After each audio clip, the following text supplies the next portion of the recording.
Buenas noches. Dios los bendiga a todos en el nombre de nuestro Señor Jesucristo. Voy a grabar este estudio que se llama Exigencias. Con la ayuda de Dios, espero que nos ayude no solamente para grabarlo, que quede bien, sino también para que sea entendido por ustedes. Que el Señor nuestro Dios les abra su mente espiritual y que entiendan que cuando oímos la palabra de Dios, alimentamos nuestro espíritu. Y la palabra de Dios es vida para nosotros, puesto que si alimentamos nuestro espíritu, alimentamos la vida, no solo de nuestro cuerpo material, sino aumentamos la vida, la del cuerpo celestial, que nos espera allá en casa para cuando dejemos y luego podamos regresar y fusionarlo con regresar en aquel y fusionarlo con para vivir para siempre. Ese es el propósito de nuestro Señor, que seamos hijos e hijas de Él, a su imagen y semejanza. Bien, vamos entonces a comenzar. El estudio se llama Exigencias. Título raro, por cierto, pero tiene su razón. Bien, tomamos como inicio una escritura que está en Mateo 17, verso 24 al 27. Y comenzamos diciendo, es palabra de Dios. Amén. Bien, dice ahí, cuando llegaron a Capernaum, vinieron a Pedro los que cobraban los 2 dracmas, o sea, impuesto, y le dijeron, ¿su maestro no paga los 2 dracmas? Él dijo, sí, y al entrar en la casa, Jesús le habló primero, diciendo, ¿qué te parece, Simón? Los reyes de la tierra, ¿de quién cobran los tributos o los impuestos? ¿De sus hijos o de los extraños? Pedro le respondió, de los extraños. Jesús dijo, luego los hijos están exentos. Sin embargo, para no ofenderlos, ve al mar y echa el anzuelo, y el primer pez que saques, tómalo y al abrir la boca hallarás un estatero. Un estatero es mayor que 2 dracmas. Tómalo y dáselo por mí y por ti. Amén. Bien. Hay actualmente en nuestra cultura un estado muy atípico de cosas que no debieran ser, pero que las hay. Porque quizás sea que nos sentimos dioses o algo parecido. Según la percepción errada de algunas personas, somos mejores que Dios. Creemos en nuestro modo egoísta de pensar, que debemos tener lo que queremos y cuando queremos. Esto se debe principalmente a la falta de algo que todos deberíamos de tener. Y me refiero específicamente a los creyentes cristianos. Pues una señal, es una señal que es dada por Dios, pero no es notoria a la vista. Así que cualquier persona que entra a una religión, que estudia la Biblia, se dice cristiana, pero no se es cristiano por creer que Cristo Jesús existió o existe aún. Porque más de la mitad del mundo actual cree eso, pero ni el 10% de esas personas son cristianos. Al igual que muchos se dicen pastores de Cristo, pero ni el 2% del mundo, de los pastores del mundo, lo es. Ellos solo son religiosos como lo fueron los fariseos o los saduceos en el tiempo del ministerio del Señor Jesús sobre la tierra, o como dijera el apóstol Pablo, en los días de su carne. También hay entre los creyentes la idea que si te bautizas en el nombre del Señor Cristo Jesús, como está escrito en el libro de los Hechos 2:38, ya eres cristiano. No, aún no eres cristiano, pero comienzas un proceso donde lo serás o te volverás atrás, según lo que decidas hacer. Porque curiosamente, al que tú llamas Señor, no te exige nada. Te pide que hagas cosas, sí, pero no te exige que las hagas. Eso depende de ti. Si quieres ser cristiano, lo harás. Si no, pues serás un religioso, pero no un cristiano. Leamos Mateo capítulo 7, verso 21 al 23, y dice allí, el mismo Señor Jesús dice ahí, no todo el que me dice, Señor, Señor, entrará al reino de los cielos, sino al que hace la voluntad de mi Padre que está en los cielos. Muchos me dirán en aquel día, Señor, Señor, ¿no profetizamos en tu nombre? ¿Y en tu nombre echamos fuera demonios? ¿Y en tu nombre hicimos muchos milagros? Y entonces les declararé, nunca los conocí, apártense de mí, hacedores de maldad. Amén. Te mostraré algunos ejemplos. En cierto pasaje muy conocido en el Evangelio, según Mateo 19, 21, 22, dice el Señor Jesús. Jesús le dijo, sí, ¿a quién? A un muchacho. Jesús le dijo, si quieres ser perfecto, o sea, tener vida eterna, anda, vende lo que tienes y dalo a los pobres, y tendrás tesoros en el cielo. Y ven y sígueme. Oyendo el joven esta palabra se fue triste porque tenía muchas posesiones. Amén. Ven, si quieres ser perfecto, no exige el Señor, pide. Ahora, y en Marcos capítulo 10, verso 21 al 22, dice exactamente lo mismo. O sea, es el mismo pasaje. Es lo mismo. Jesús encuentra a un joven que le dice que él quiere la vida eterna. ¿O qué hace para ganar la vida eterna? Jesús le pregunta eso. Los mandamientos, ¿sabes? El joven dice, desde niño o muy joven los he guardado. Ahora, Jesús nuestro Señor le hace una petición y no una exigencia, diciendo, reparte lo que tienes y sígueme. Al joven se le hizo muy cara la vida eterna, porque tenía muchas posesiones. Además, ese joven pensó qué seguridad tendría de alcanzarla. Para él, Jesús solo era un maestro bueno, pero no quien pudiera garantizarle nada. Y hoy es igual.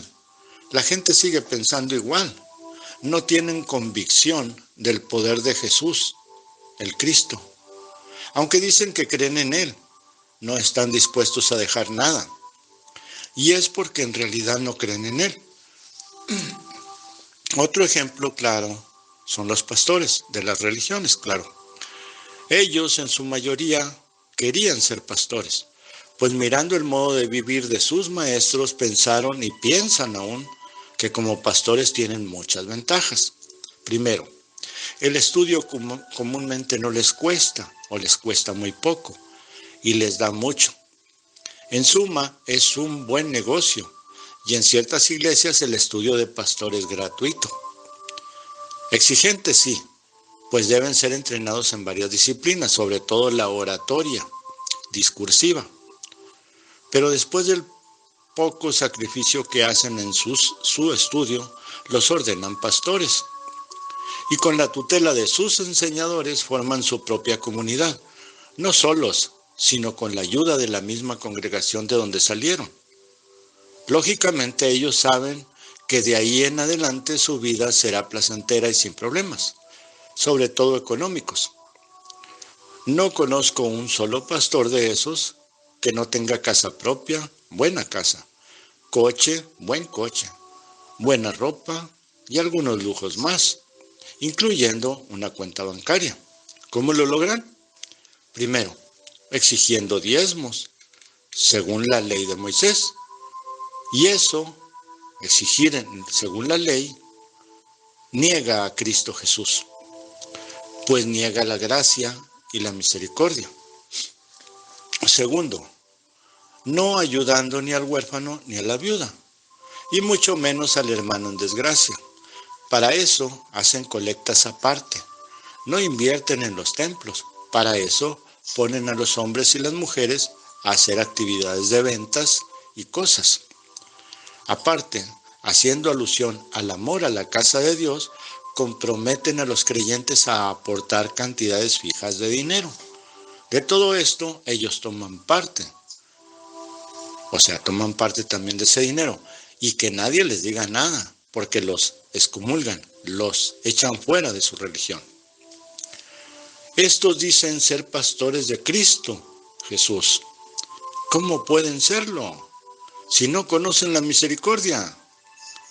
Pero se llenan la boca diciendo que ellos le han visto. ¿Será que sí?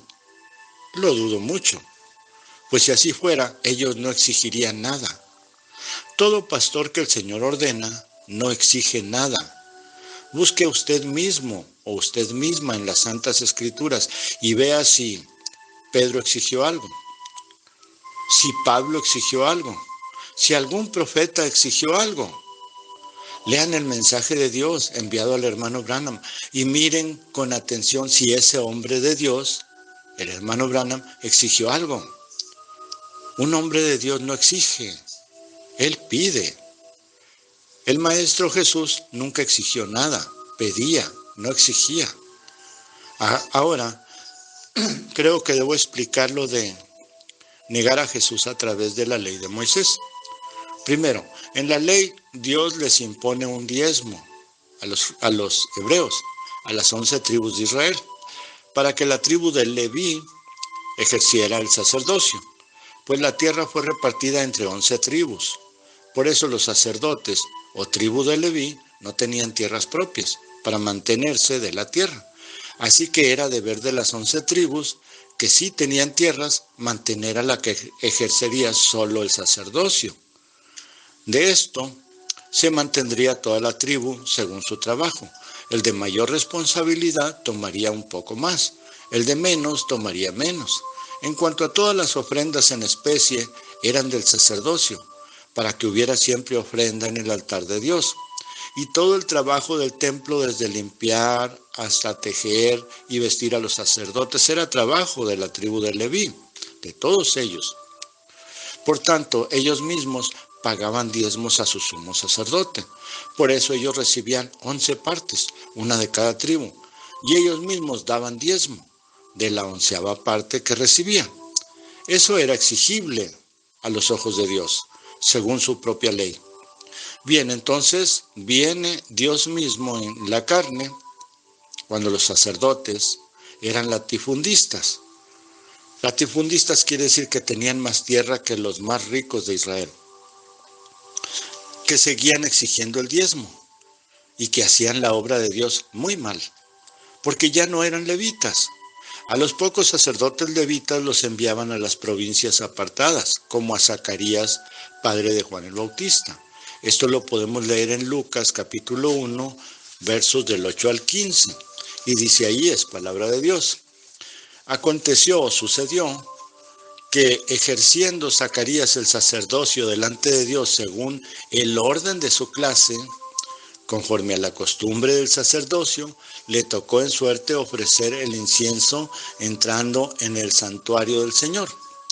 Y toda la multitud del pueblo estaban fuera orando a la hora del incienso. Y se le apareció un ángel del Señor puesto en pie a la derecha del altar del incienso. Y se turbó Zacarías, o sea, se sorprendió Zacarías al verlo. Y le sobrecogió temor, o sea, tuvo miedo. Pero el ángel le dijo, Zacarías, no temas, porque tu oración ha sido oída y tu mujer Elizabeth te dará a luz un hijo y llamarás su nombre Juan y tendrás gozo y alegría y muchos se regocijarán de su nacimiento, porque será grande delante de Dios, no beberá vino ni sidra y será lleno del Espíritu Santo aún desde el vientre de su madre. Amén.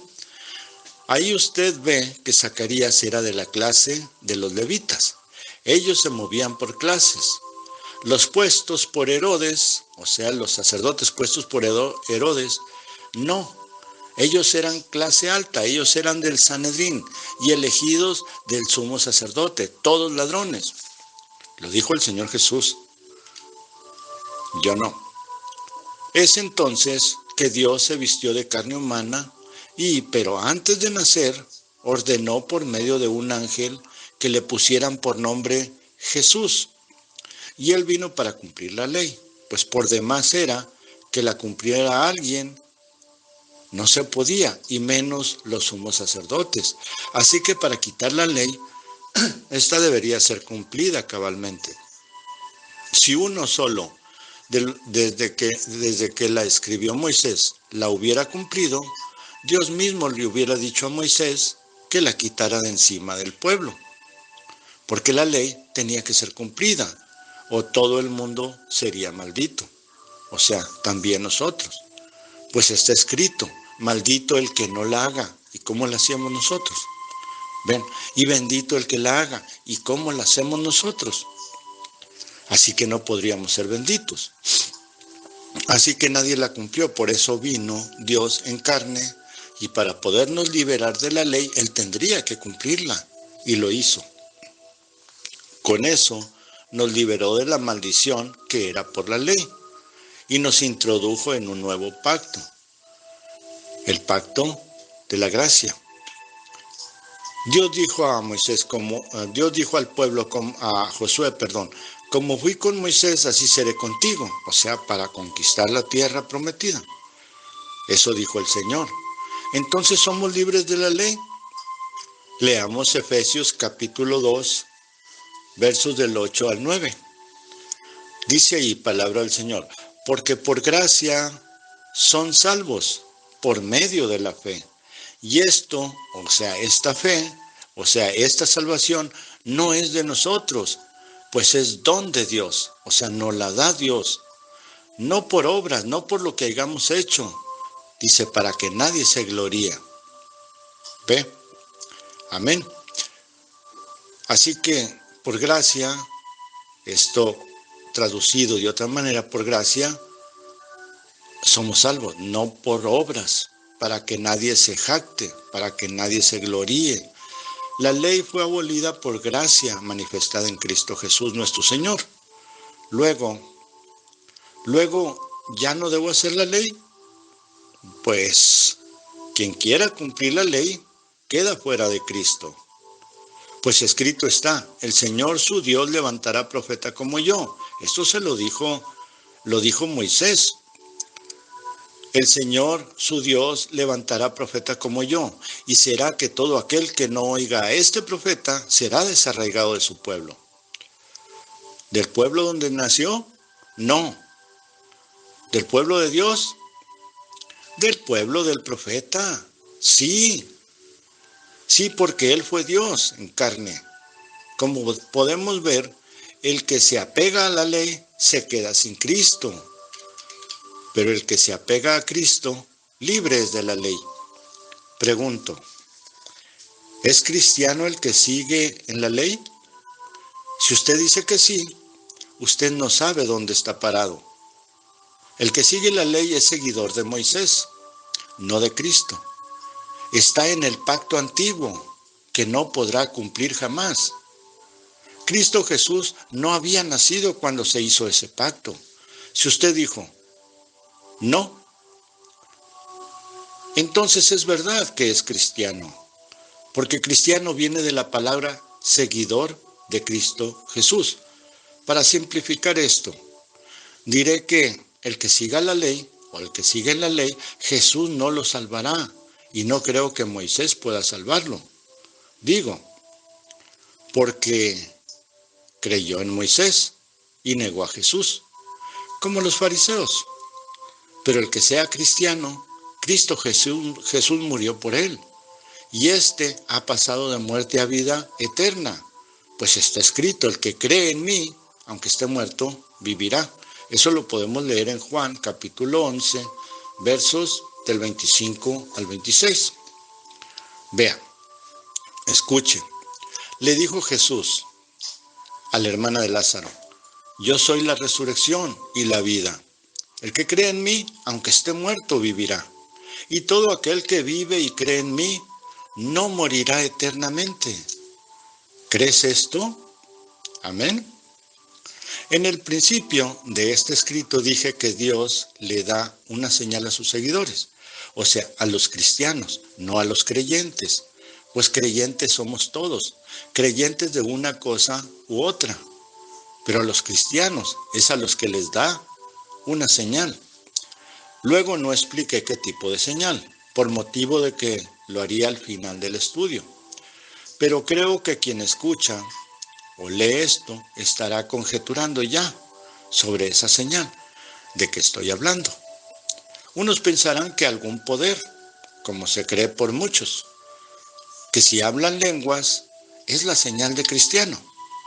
Falso, esa no es la señal. Los brujos hablan lenguas y no son cristianos. También, como decía un amigo, bueno, es si tienes el don de sanar enfermos, ¿es señal de que eres cristiano? Me consta que no es así. Si alguien conoció a Fidencio Constantino, mejor conocido como el niño Fidencio, sabe que él sanaba enfermos y tenía el don de sanidad, por el cual ahora lo venera mucha gente. Incluso pidieron a la Iglesia Católica que lo canonizara. Pero él no era cristiano. Conocí también a un chamán en Ciudad Juárez, Chihuahua, de origen tarahumara, que sanaba gente con alguna hierba o poniendo las manos en la gente, y solo pedía que lo ayudaran con lo que pudieran. No exigía nada y tampoco era cristiano, pero tenía el don. Pero esa no es la señal de que estoy hablando. Los que conocen más de Dios ya habrán pensado para sí mismos que la señal es el amor de los unos a los otros. Y es correcto.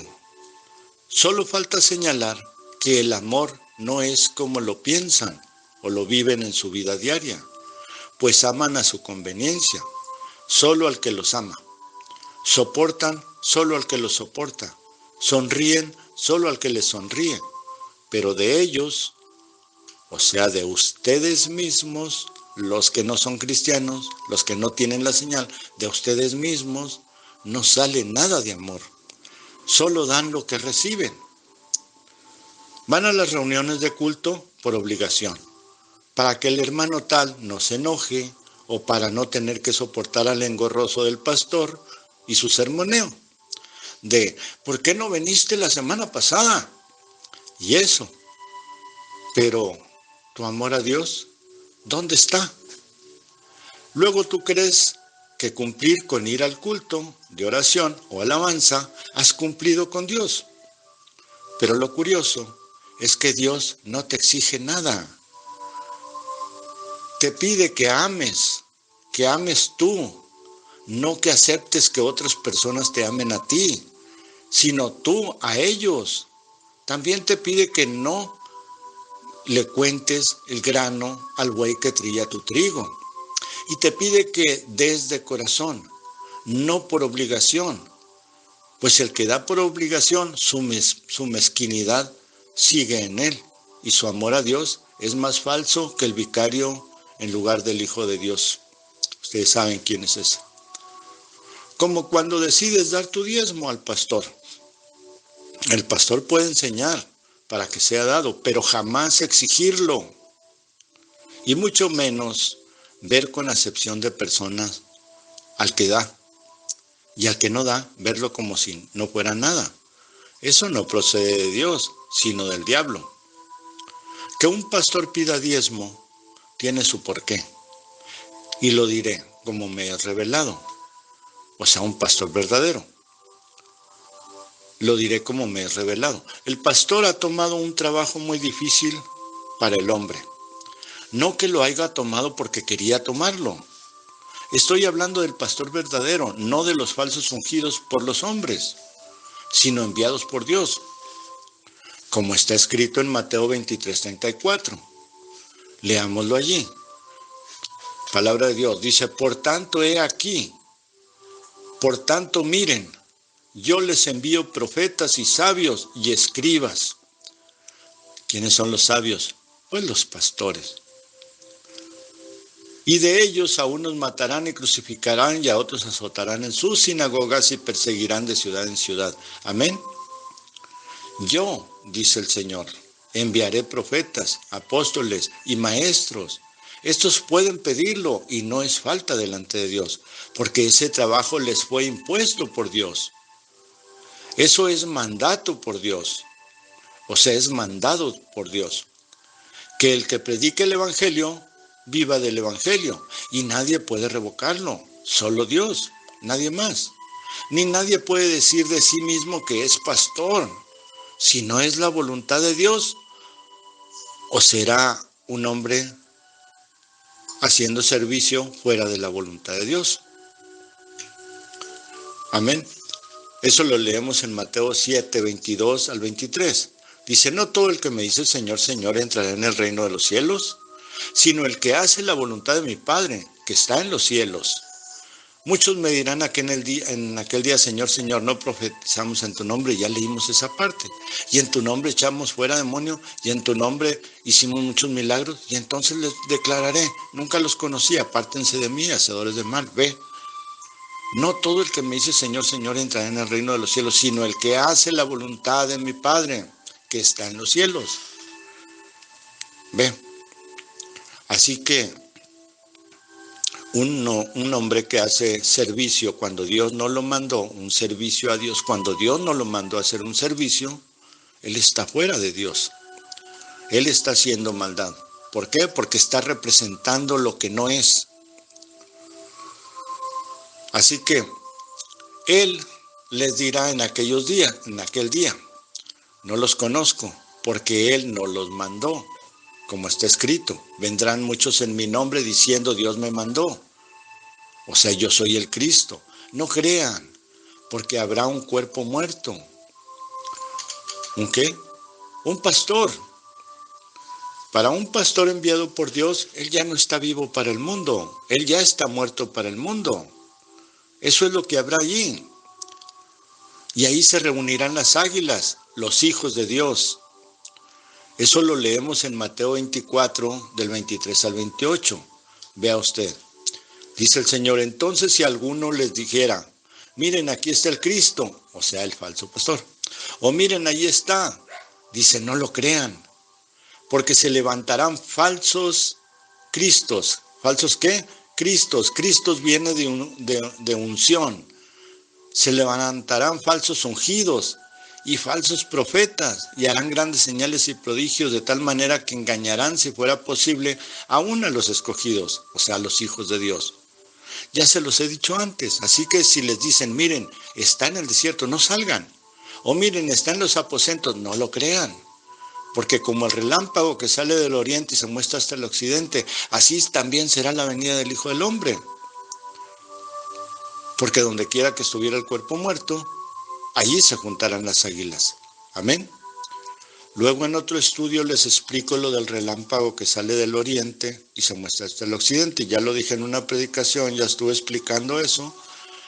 Pero de todas maneras haré un estudio acerca de eso. Así que un pastor, aunque lo unja un hombre muy religioso, no es de Dios. Solo Dios decide quién lo es y Él le da una señal. Y esa señal es revelación de su palabra. Luz. ¿Dónde salió esa luz? La revelación de su palabra en el oriente. ¿Y dónde termina o hasta dónde llega esa luz? Hasta el occidente. Estamos hablando de allá donde el Señor comenzó y estamos hablando de acá donde está terminando la luz del Evangelio. Entonces, ¿qué tiene que tener ese pastor? Esa señal. Es revelación de su palabra cada día.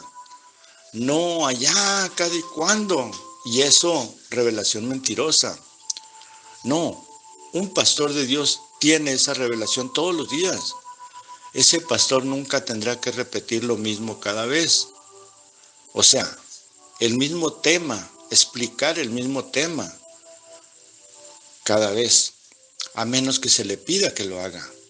Ni dejará jamás una pregunta sin respuesta correcta, comprobable en todas las escrituras desde Génesis hasta Apocalipsis, pues no es el pastor quien responde, es el Señor Cristo Jesús quien lo mandó a predicar, quien responde por él a cualquier pregunta.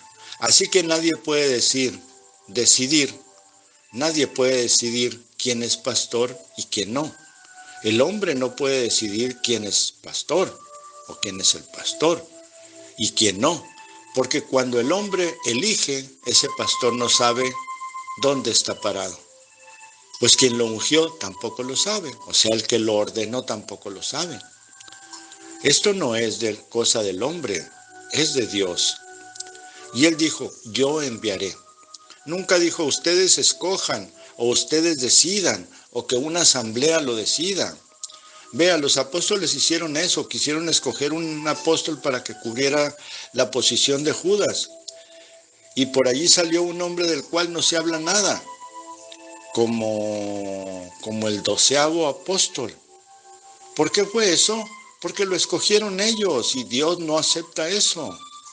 Entonces Dios escogió a Pablo como el 12º apóstol, ¿lo entienden? Espero que sí.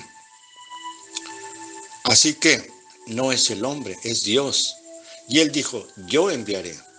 Nunca dijo, ustedes escojan o ustedes deciden quién quiera que sea. Por eso aquel que Dios toma para ese trabajo, lo pone al frente de una batalla espiritual. Y ese será el más golpeado por las huestes espirituales contrarias, con las críticas de sus propios hermanos, su familia y todos cuantos lo rodean. Un pastor de Dios no es amado de nadie, excepto por los hijos de Dios, pero él tiene que cumplir su trabajo. Él pocas veces tiene el tiempo para sí mismo, su tiempo pertenece a Dios. Ese pastor no puede ni debe hacer lo que le venga en gana. Tiene que estar sujeto a Dios, con todas sus miserias. Él debe permanecer como Dios lo tomó, hasta que Dios decida desecharlo o seguirlo usando, esto es santificarlo. Es por eso que su economía es mala siempre. Apenas le alcanza para comer, y eso no muy bien. Eso también da pie a que la familia misma insista en que deje ese trabajo y se ponga a trabajar en lo común.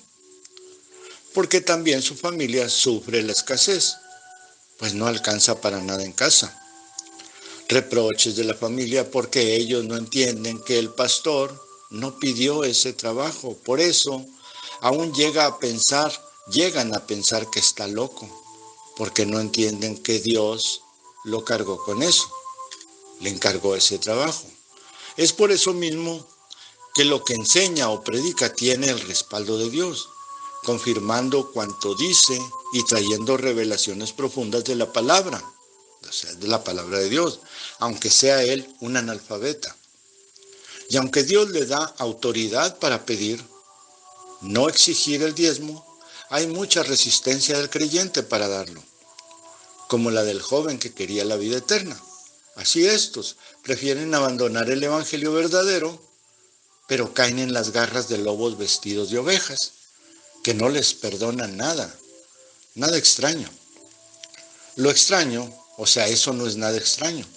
Lo extraño es que esas mismas personas, o a esas mismas personas les exigen en una religión el diezmo y lo entregan puntualmente, bajo una falsa promesa de riqueza material.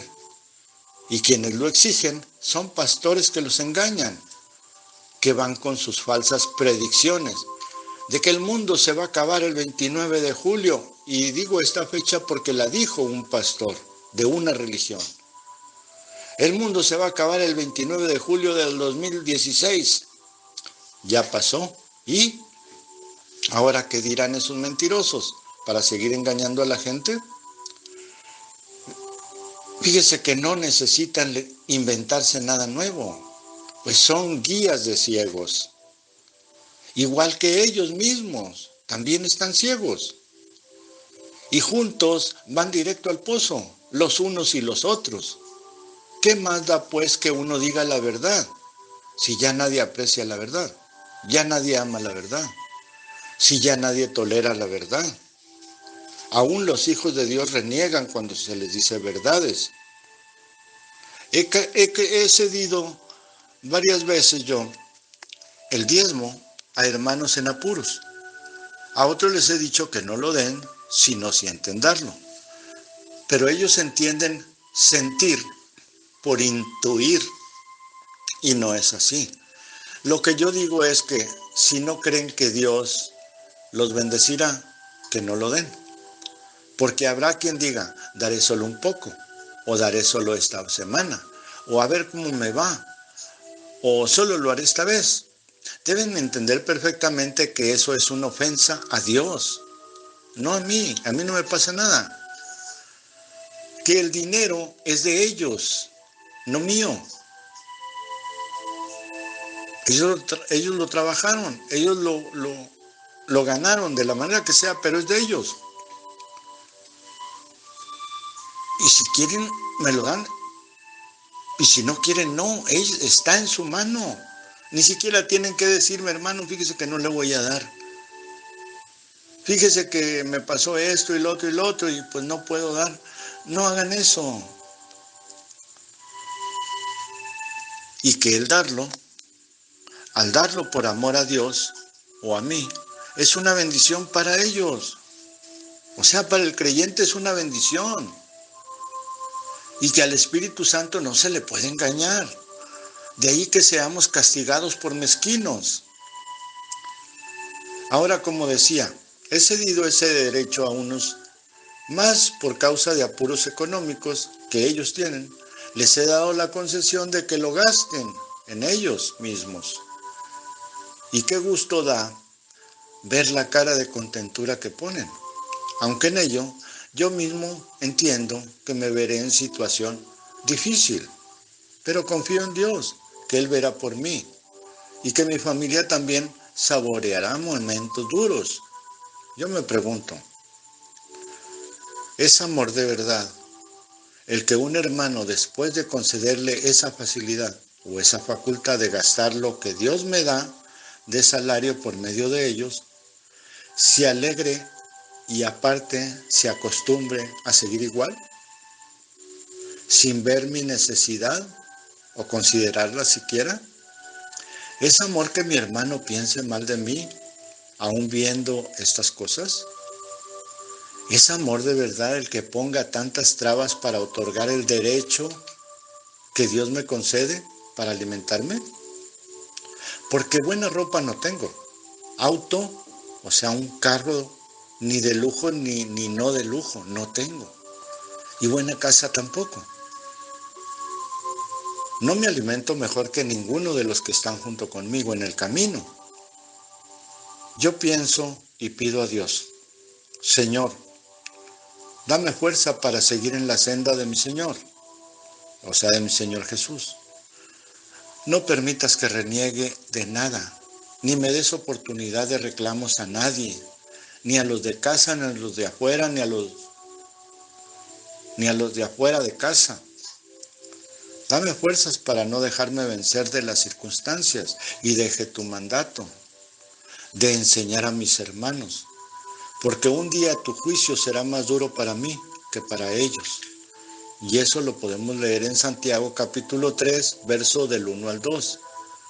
Dice allí, es palabra de Dios, hermanos míos, no se hagan muchos maestros de entre ustedes, sabiendo que recibiremos mayor condenación, porque todos ofendemos muchas veces. Si alguno no ofende en palabra, este es varón perfecto, capaz también de refrenar todo el cuerpo. Amén. Y nosotros también ofendemos a veces en palabra. Esto que estoy diciendo no es un reclamo de mi parte, es una enseñanza. Hago estas aclaraciones, o sea, porque no lo digo en sí por mí mismo o que me esté jactando. Hago estas aclaraciones porque los que pensaron que es un reclamo, que estoy reclamando, tampoco es una queja. O sea, hago estas aclaraciones por los que piensan que estoy reclamando o que estoy haciendo un reclamo. No, no es un reclamo, es una enseñanza para que aquel que da de corazón sea bendecido, para aquel que cumple con su deber, no exigido, sino que debe ser consciente. Y si lo hace conscientemente y no lo hace con mezquinidad, no lo hace con dolo, no lo hace con dolor, le sea de bendición a él y a mí también. Tampoco es una queja. Esto tampoco me estoy quejando de nada. Pero es una enseñanza que a Dios nada se le reclama, ni se le exige. Tampoco a los hermanos. Dios te da lo que Él quiere. Y si Dios te da lo que Él quiere, Él no te pide nada. Si tu Padre es Dios, deberías o debes actuar igual que Él, por amor. Y finalmente diré que esta señal de la que he hablado produce un don, que sí es notorio para quien pone atención. Y ese don es muy apreciado de Dios o por Dios. Es la paciencia, porque ella afirma la fe verdadera. La paciencia afirma la fe verdadera, porque pastor viene de la palabra paciencia, y paciencia viene de la palabra pacer o apacentar, alimentar, tranquilizar, dar de comer. Esta es la confirmación de la señal, paciencia. ¿Lo comprobamos? Vamos a tomar una escritura. Si se puede dos, pero vamos a tomar una. Juan capítulo 21, verso del 15 al 17. Es palabra de Dios. Dice ahí, cuando hubieron comido, Jesús dijo a Simón Pedro, Simón, hijo de Jonás, ¿me amas más que estos? Le respondió, sí, Señor, tú sabes que te amo. Él le dijo, el Señor le dijo, apacienta mis corderos. O sea, sé pastor de mis corderos. Volvió a decirle la segunda vez, Simón, hijo de Jonás, ¿me amas? Pedro le respondió, sí, Señor, tú sabes que te amo. Le dijo el Señor Jesús, pastorea mis ovejas, por si usted no cree que cuando él dijo, apacienta, es dales paciencia. Pastorea mis ovejas, es lo mismo, ¿ve? Pastorea y apacentar. Le dijo la tercera vez el Señor, Simón, hijo de Jonás, ¿me amas? Pedro se entristeció de que le dijera la tercera vez, ¿me amas? O sea, de que le preguntara 3 veces, ¿me amas? Y le respondió, Señor, tú lo sabes todo, tú sabes que te amo. Jesús le dijo, apacienta a mis ovejas. Ahí tiene, 3 veces le dice, apacienta a mis ovejas. Pastorea una vez, 2, apacienta a mis ovejas. Es lo mismo, pastorear y apacentar, dar paz. Amén. En sí, la señal es el amor a Dios y a tu hermano. Eso produce el don de la paciencia y fe verdadera. Y en esto conocerán que son mis discípulos, si se aman los unos a los otros, como yo los he amado. Sí dijo así el Señor, ¿verdad? Bien, lo comprobamos. Allí en Juan capítulo 13, verso del 34 al 35 dice el Señor Jesús, un mandamiento nuevo les doy, que se amen los unos a los otros, como yo los he amado. Que también se amen unos a otros. En esto, ponga atención mucho allí, en esto en si se aman los unos a los otros, si muestran amor el uno por el otro, si tienen amor el uno por el otro. En esto conocerán todos. ¿Todos quiénes? ¿El mundo? No, el mundo no. Todos ustedes.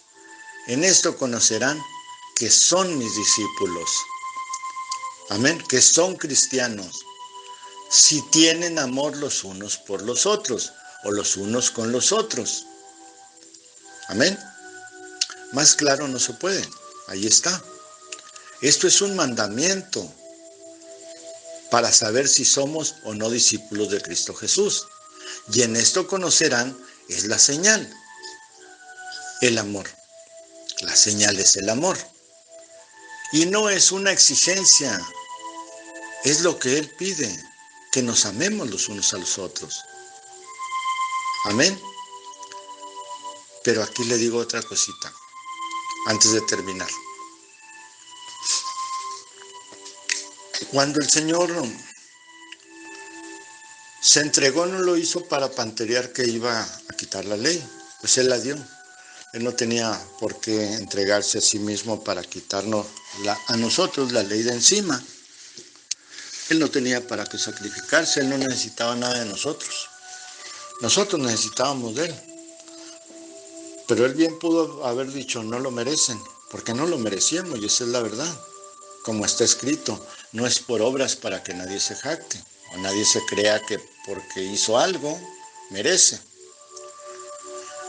Pero Él nos amó tanto, que hay por ahí una escritura que dice, San Juan 3:16, de tal manera amó Dios al mundo, a nosotros. Yo creo que todos saben el resto. Sí, que dio su vida para que todo aquel que en Él cree no se pierda, mas tenga vida eterna. Así que lo que pide Dios de nosotros no es mucho, que nos amemos los unos a los otros. Para que podamos tener paciencia necesitamos amor, la señal. Dios los bendiga. Amén. Su hermano en Cristo Jesús, José Luis Carrera Torres.